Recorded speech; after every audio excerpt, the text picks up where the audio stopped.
Hey everybody, welcome back. It's Captain Mikey, and this is my first video on the brand new gaming PC that I recently bought.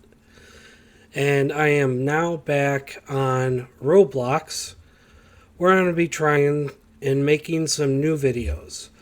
So what you see here is I've decided I'm going to do something a little different. I'm going to do some Olympic videos here. And I'm going to do some of the videos in the first row. And I'm going to start with these right here. Now, I'm going to go by year. So 1913, 1920, and the 29, and then 34. Those are all going to be separate videos. Since I don't know how long it's going to take to walk through every single one of them. And then I'm going to do this one, the maiden voyage of Olympic, and then this one. Now, these two here, this and this, are made by a separate person who did these ones. Now, before we get into it, I haven't seen any yet that are in the war. It looks like all these other simulations of Olympic are before and after the war. So the refits that the Olympic would have done. So, without any further ado, let's get into it. And we'll start off with the 1913 Olympic simulation.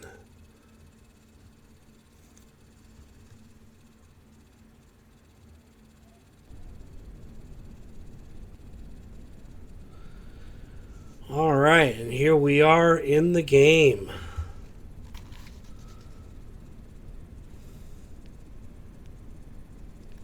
And we start off right amidships over the first class lounge.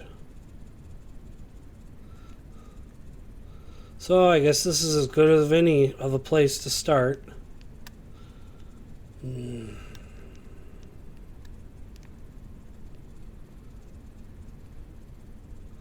Very cool.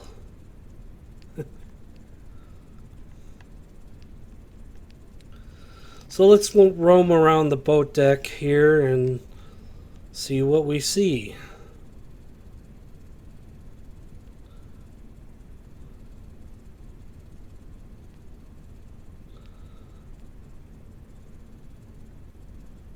Head towards the bridge. So there's definitely differences already.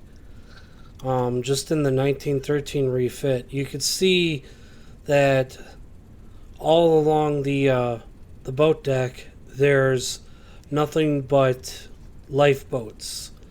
Obviously, because of the sinking of the Titanic.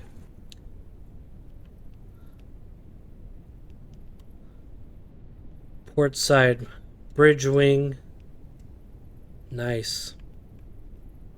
Can you climb? Yes, you can. Very cool.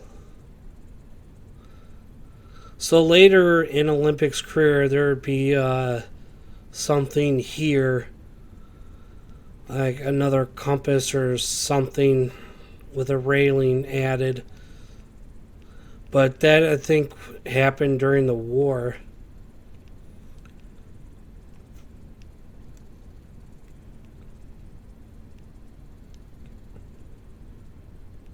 Very cool. They even have the expansion joint.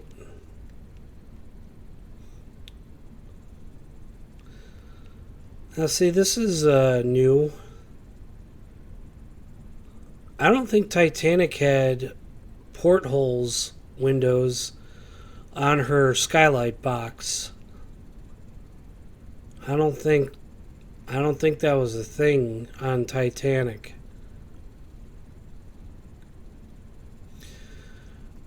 Maybe it was just something that was done in the refit just to add extra light. That would be my guess.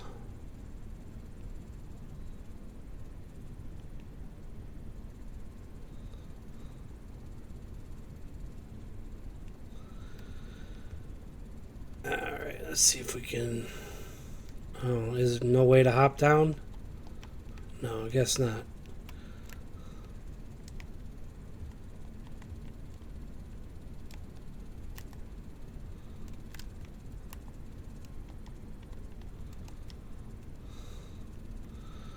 So I guess the only way to get down is that way. Well, since we're over by the bridge, let's check the bridge out.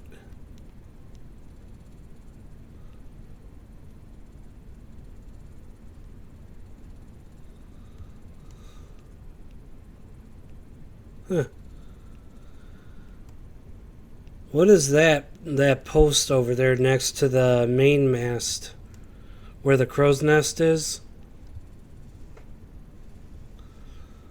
Oh. Interesting. Let's go into here. Check out here.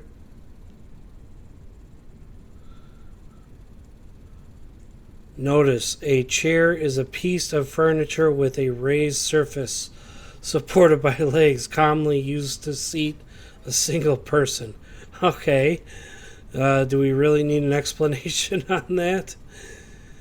Notice Olympics auction catalog mentions 10 frame plans, notice boards in this room, but I don't know what each consisted of, so I'm just winging this. Oh, that's pretty funny.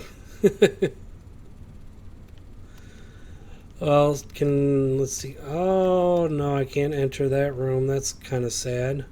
But, can I enter? No. No. That would have been cool to enter into the captain's quarters.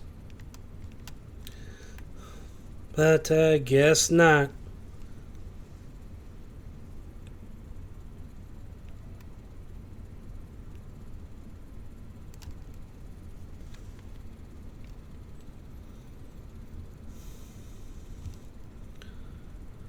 So here we are,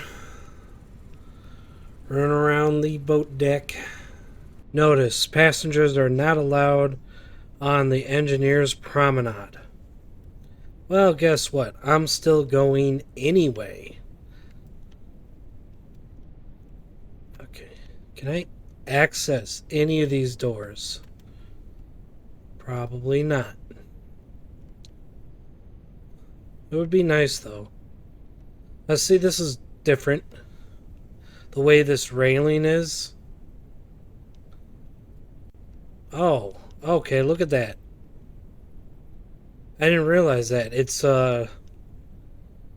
double stacked and kind of configured originally the way they wanted to have the Olympic class. Originally, they wanted 64 lifeboats. And, of course, they said no because exactly like this, you'd have no deck space to walk. Let's see if I can get up this ladder. Yes, I can. Yay! So, right here, I'm on the engineering skylight.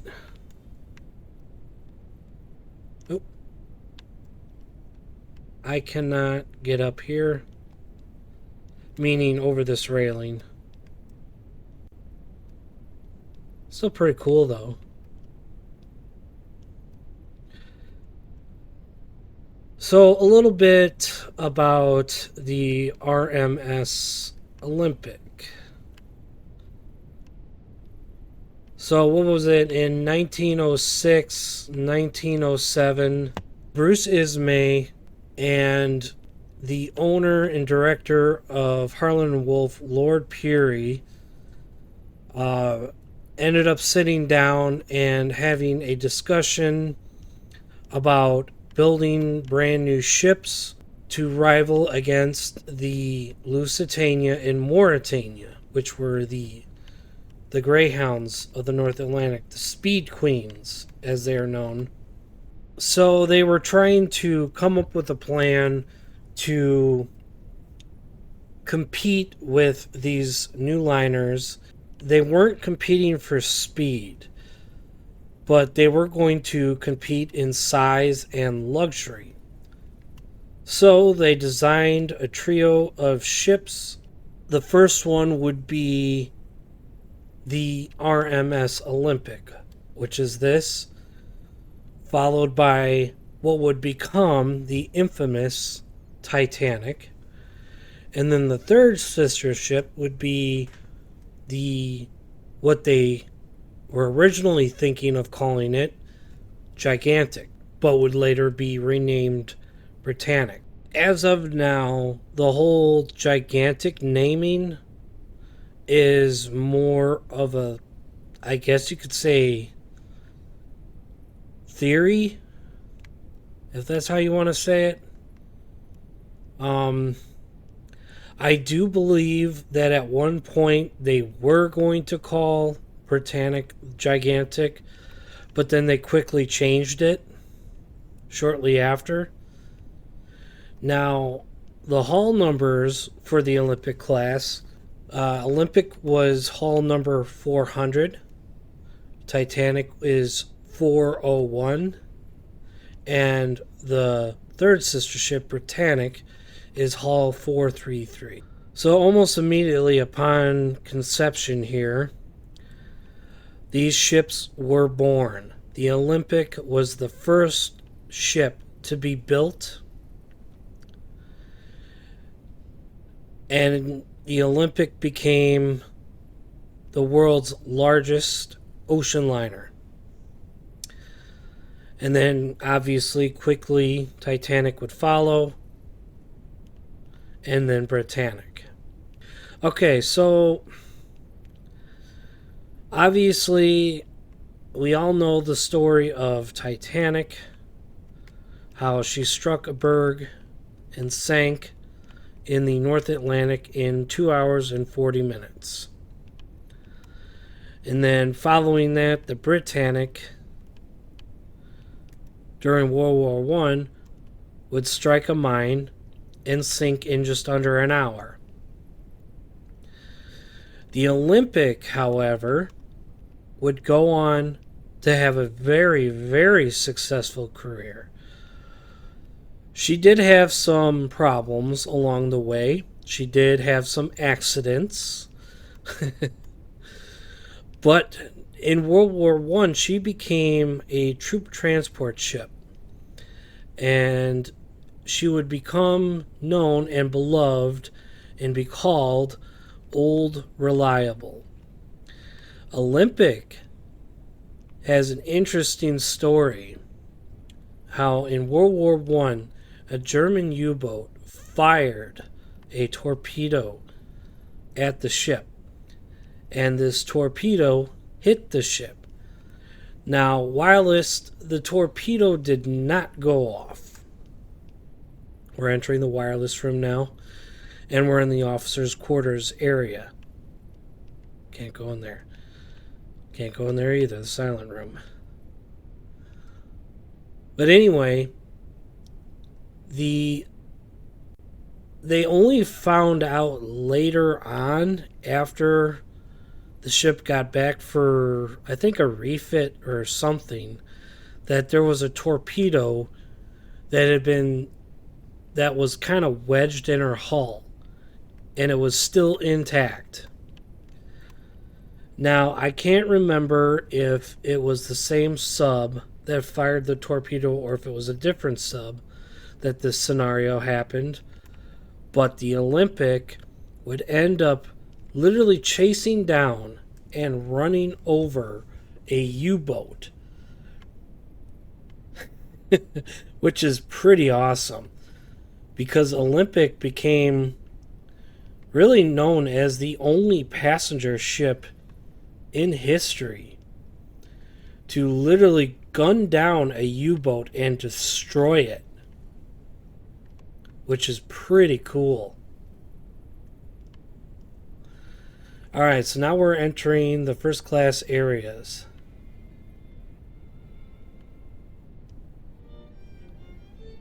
Oh wow, there's music.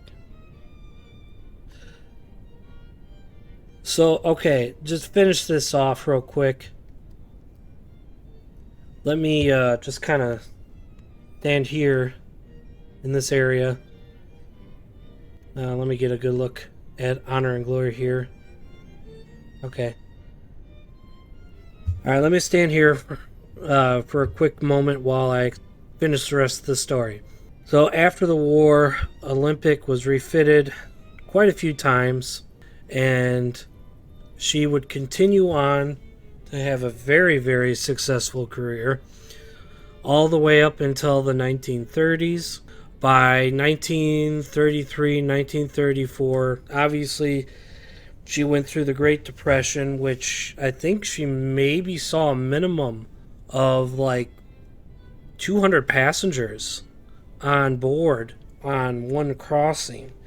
That's empty for a ship that can hold like almost 3,500 people, only to have 200 passengers. Now, I'm sure obviously there's more crew. Probably not nowhere near as much as if she was fully booked. Anywho, since the Great Depression was going on and they were in the midst of it, the White Star Line had basically started to merge with Cunard Line by that point, and they realized that sales was low and that these ships were getting antiquated. They were kind of falling behind in style, and even though Olympic had been converted to diesel oil, she was getting pretty old, I guess you could say, and tired out. They wanted newer, faster ships and bigger ships.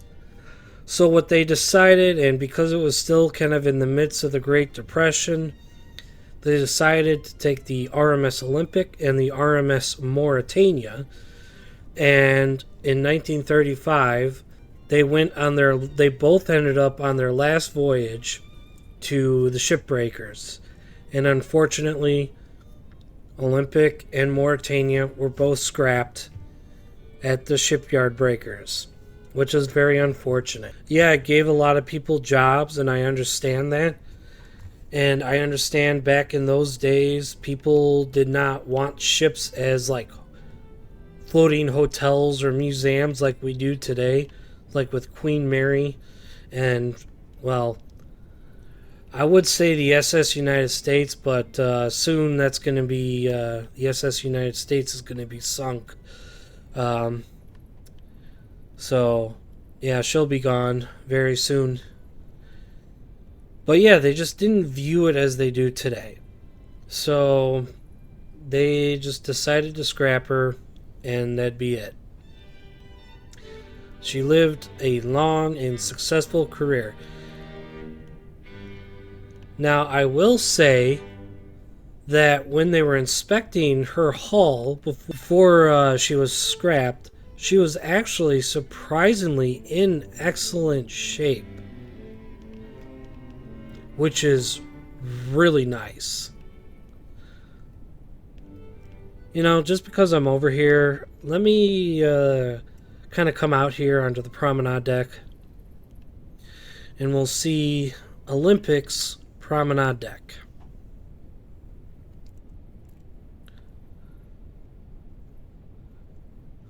Pretty cool. So this is the A deck promenade. Now obviously you'll notice a few key differences right here. Now on Titanic and Britannic, right here there would be a wall with a door, kind of an angled wall with a window and a door. And that was here to block any wind that would come rushing through here. Now I'm assuming that this became more like a wind tunnel. And of course you'll also notice that this entire A-deck promenade is completely open. Now on Titanic and Britannic, starting from here going to amidships, it was all enclosed. Now the reason for that was to try to keep the wind out. It was also there to protect all the passengers and crew from the ocean spray, especially during heavy seas. So that was, I guess you could call it a major difference between Titanic and Olympic. So we'll go forward here. Kind of walk around the wrap around. Crew only. So you could go up or down. You know, that kind of makes a good question, because it says here crew only. And if this stairwell was for crew only, which I believe it was, how did the passengers go from A deck to B deck? Because below on Olympic, one deck down, there's an open promenade on B deck. Now, Titanic and Britannic did not have this. This was, it was all made into private suites so that the company could make more money. But how would passengers get down to B deck? Because A deck has, I mean, unless you went down the grand staircase, but there's that stairwell's right there, so why not? It's easy access. Why would you have to go in? Ooh, look at that. Looks like we can go into the first class smoking room. I'm going to be excited to see that. How it differentiates Titanic's. Wow. Look at that. They got swing sets here.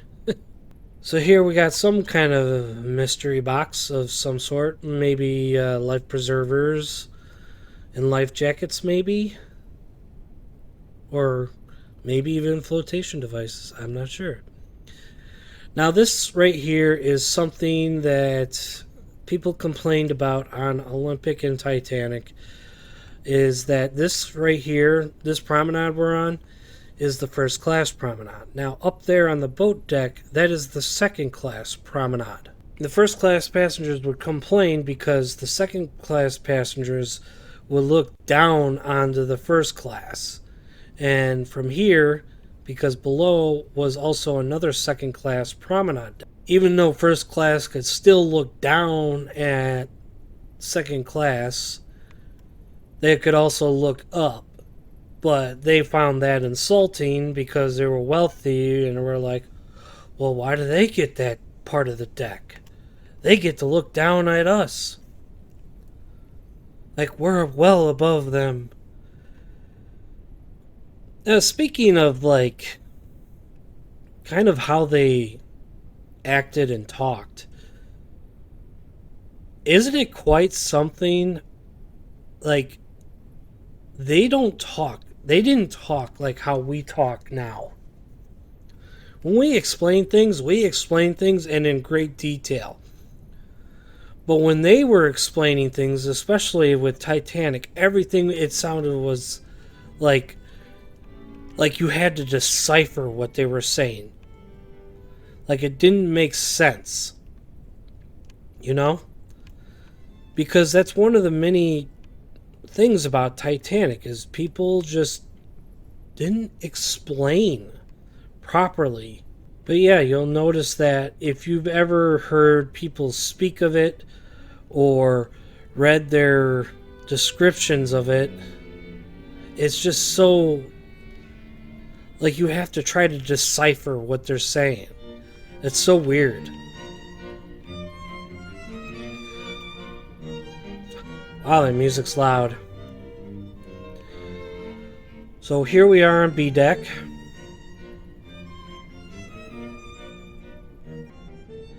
Alright, so this is what I'm saying. We're on B deck, and this is the other promenade.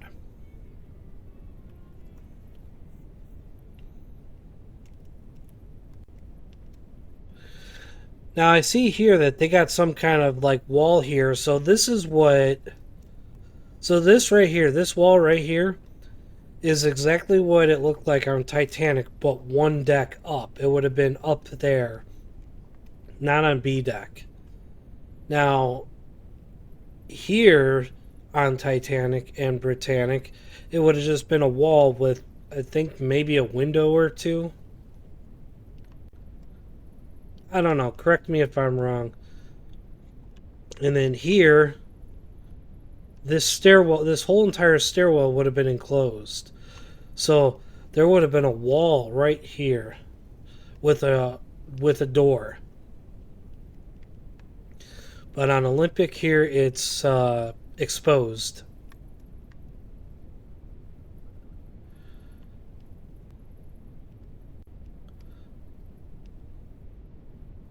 Notice third class passengers are not allowed on this deck.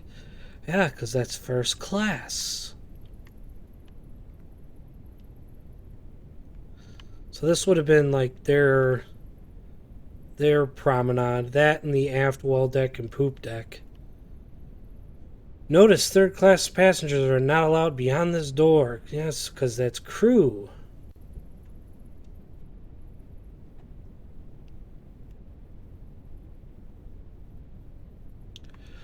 That's still a pretty impressive sight, though, I will be honest. Alright, we're going to take a quick stroll up on the forecastle deck. They even have it labeled forecastle or forecastle, however you want to say it. I've even heard people pronounce it foxhole.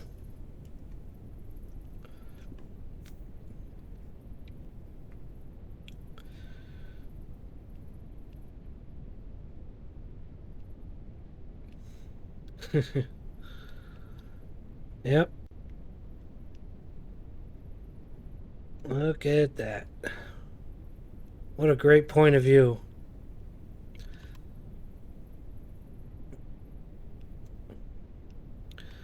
Not bad.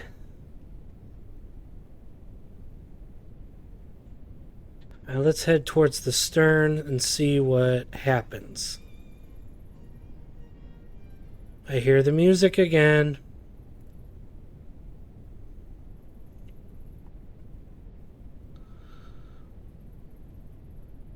Wow. Okay, so it doesn't do a full wrap around. Oh, well, that's interesting. So we're on the aft grand staircase.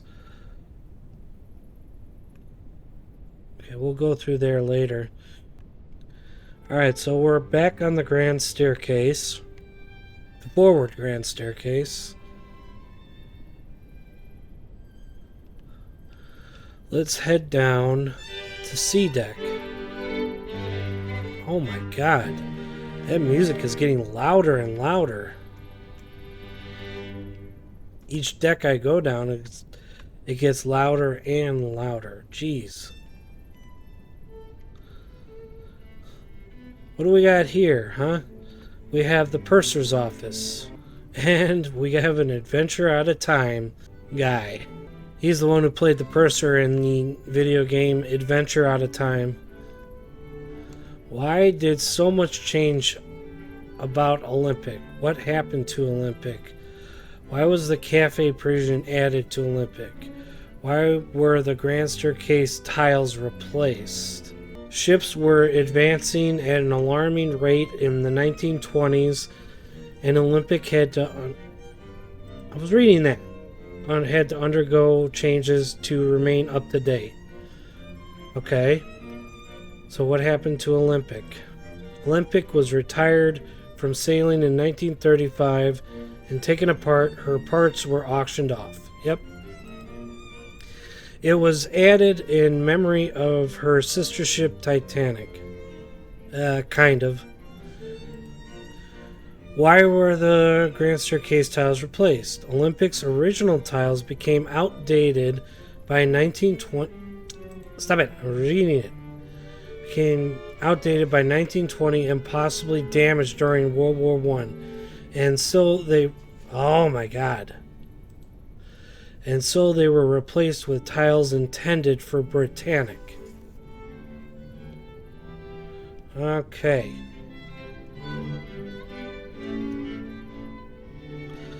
So we'll go down to Oh my god, that's so loud.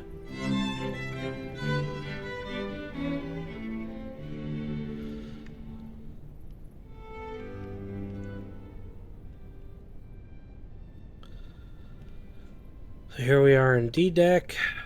Can't go through that door.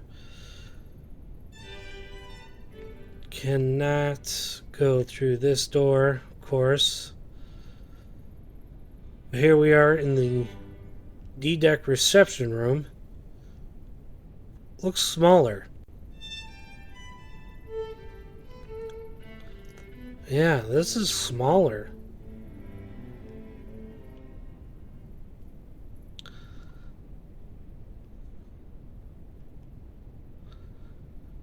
Now we're in the first class dining room.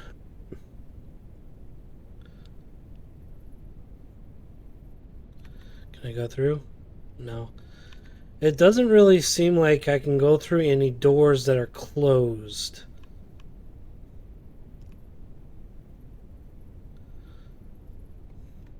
Yeah. So I guess any doors that are open are accessible.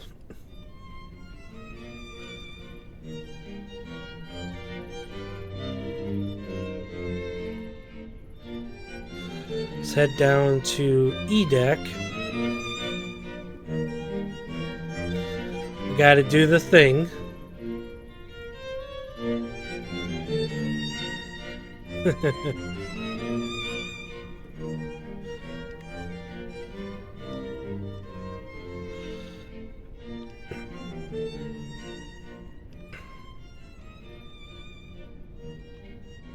Oh, see, that's different. This was not like this on Titanic.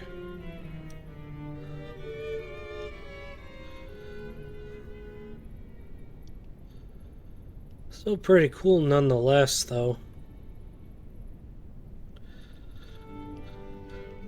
Alright, well, let's go check out...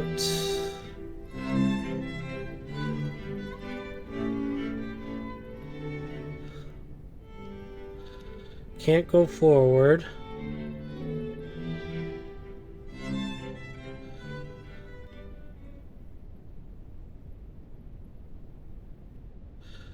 Can't go down to the third class dining salon.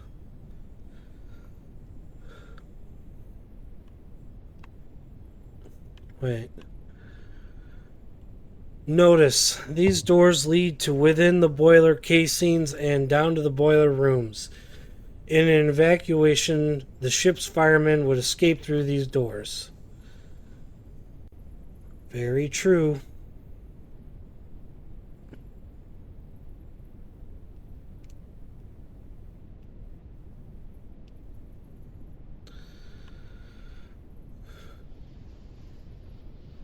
I hear the engines.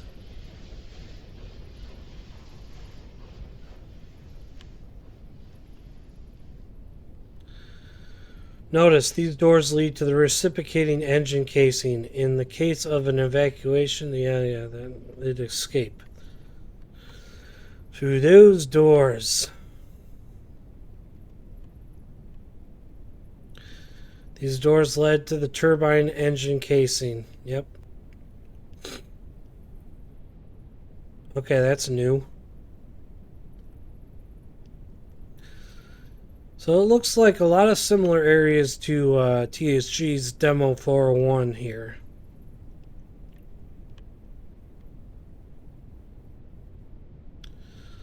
So I guess there is quite a bit to explore. So maybe I'll come back. Yeah, I'll do that. So we are back on the grand staircase. And we're going to head down to the Turkish bath area. And we're going to check it out. But first I want to check out over here. I'm going to assume all these areas that are open will probably be open on the other versions of this as well. Notice the frame device below is a 6-point belt indicator which let attendants know where to go if their bell had been rung.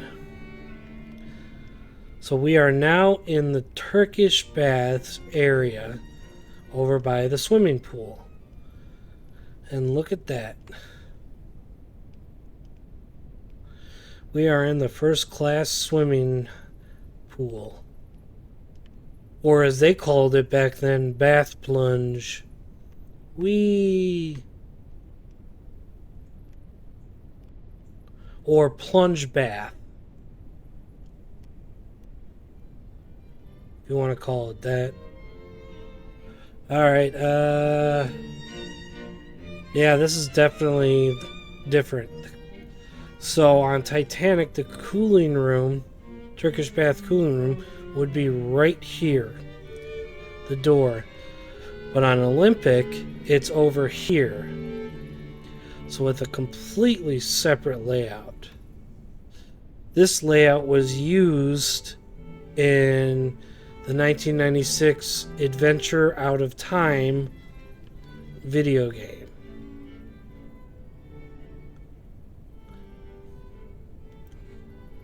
Still nice nonetheless. Changing stalls. Okay. Alright, so here we are on the aft grand staircase. Looks like we cannot go through there.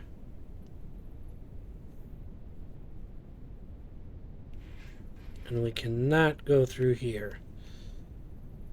But we can go through the first class smoking room. Wow. Really cool.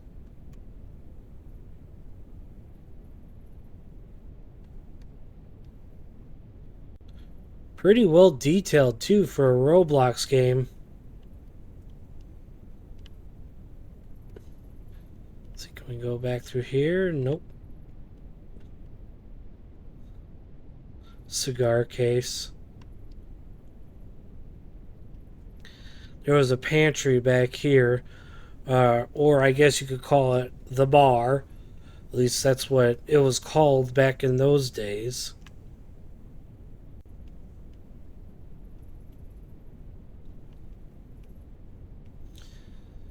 Very, very nice. I wonder how this will change through refits, if at all. I can definitely see that the tile is different here. On Titanic, it's like red and blue-ish.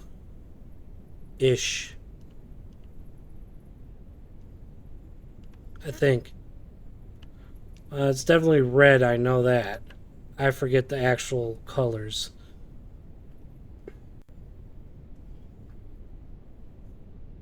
Okay. So now we go down to B deck. Now we kind of cut through here and I kind of like bypassed some of this stuff because I said I'd save it for later, so here it is. We'll go right here to the Parisian Cafe. And this is Olympic's version of the cafe.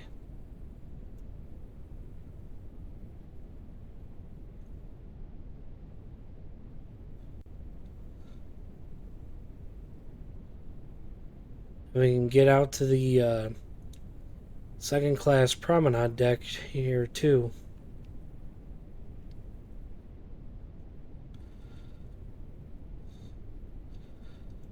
And then here's something definitely interesting. On Titanic, this would have been a rather small, or not small, but thin hallway with like a little coat rack, like closet. But not here.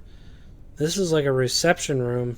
A very small little reception room where you just sit and wait for the restaurant to open up so you can be seated. So this here is the a la carte restaurant, aka the Ritz restaurant. This restaurant was very, very beautiful. I mean, superbly beautiful. And this restaurant was a specialty type of dining. You had to pay extra. But here's the thing: for each night you dined in this restaurant, you'd end up getting some of your fare back because you didn't use the main dining room. So we'll head down the C deck. Doesn't look like there's much here. It doesn't look like there's anything. Okay, this would be the barber shop. Now on Titanic, the barber shop did not have this window. Not sure if it was on Olympic though. So looks like this is basically it as far as first class area. So we're gonna go and go to second class. Alright, I'm in second class now. We're back on the boat deck, and we're going to go through the second class entrance. Alright, we're going to head down the stairway and check it out. Ooh, that's really nice. I'm not sure if it was like that. I know THG has a window on theirs for Titanic, but it's a lot smaller, nowhere near as nice. So, I don't know. And of course, these tiles on Titanic are red, not green.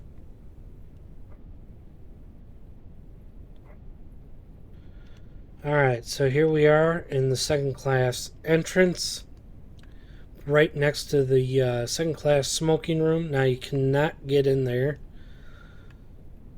which is sad, but you can come out here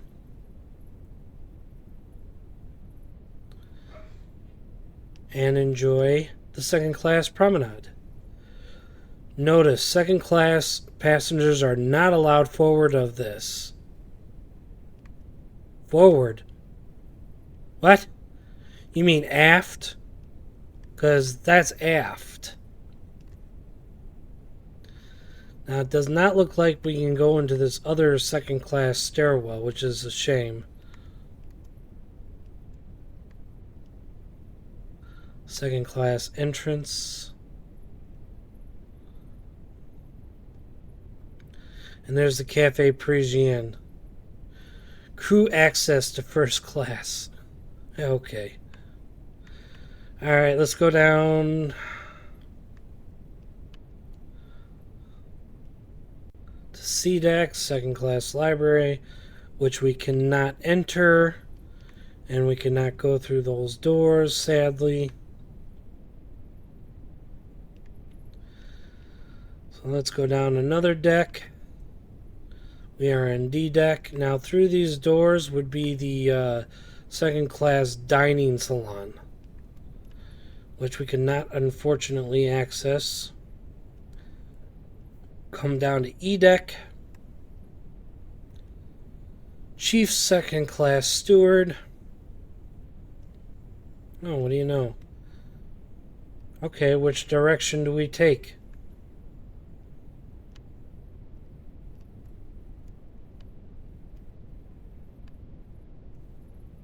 Okay.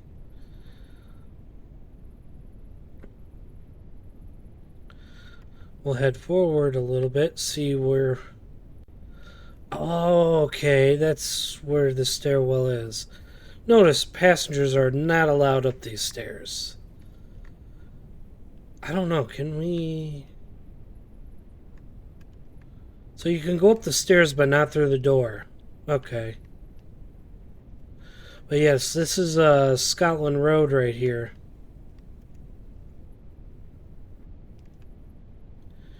And then if we go forward more,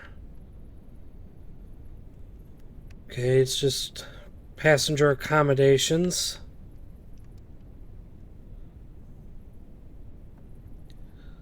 Okay, so pretty cool. Let's see, can we go down further? No. Wet floor.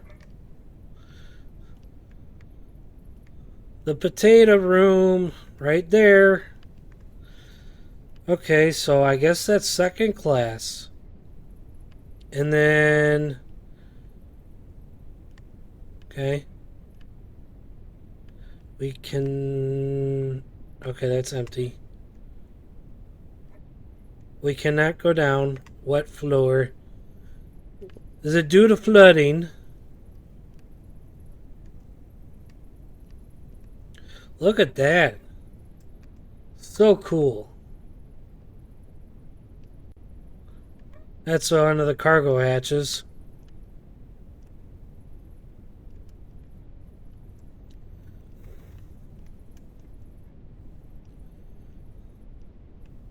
Oh, look, it's kind of, look at that. That's cool. You can kind of access the cargo hatch. The bars are down.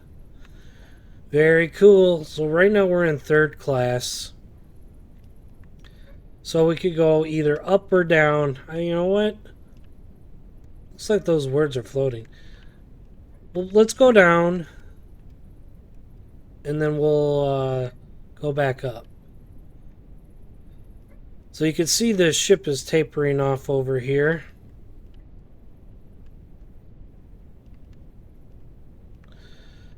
Let's see. Oop. Okay. Yeah, we're pretty low in the ship now. F deck.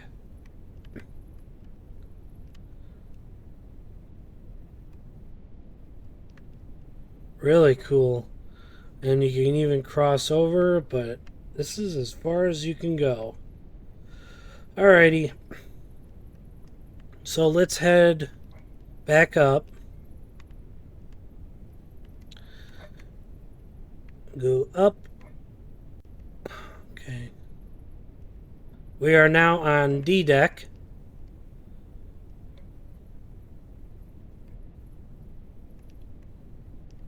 Cool. Oh, there's more over this way. Nice. I would not want to stay in these rooms.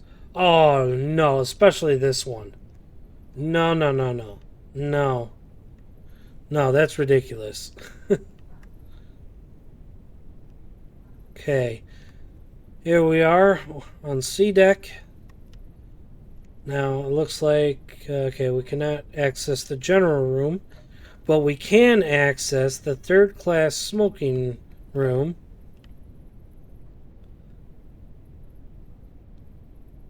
Not bad. It's kind of a nice area.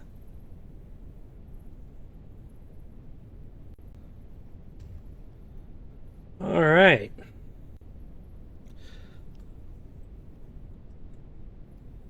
Wait a minute. This is not on Titanic. Is this another door to... Hold on.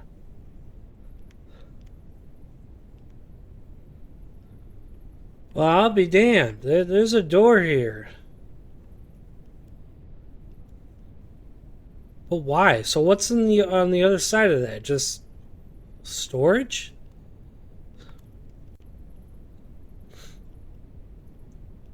Well, I guess that's another Olympic Titanic difference.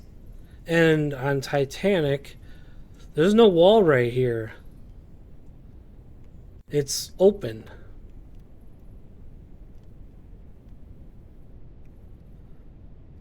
So here we are now on the aft well deck. Notice third class passengers are not allowed on this deck. The poop deck. Here we are on the poop deck.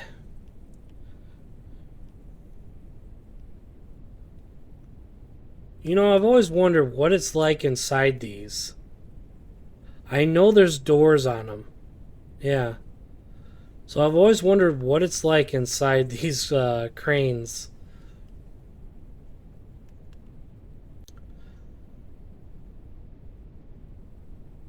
So here we are on the stern of the ship. And here we are going up to the docking bridge.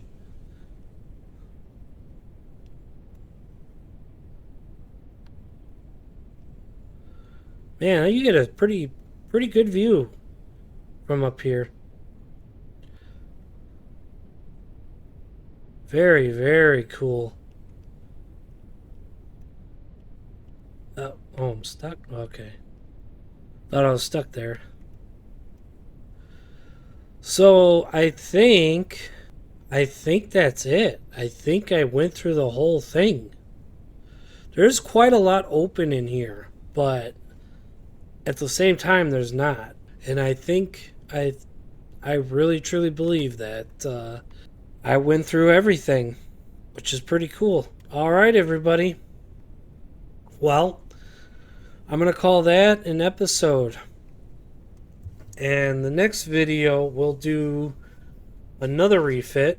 I forget which one is that. The 1920 version, maybe? I think.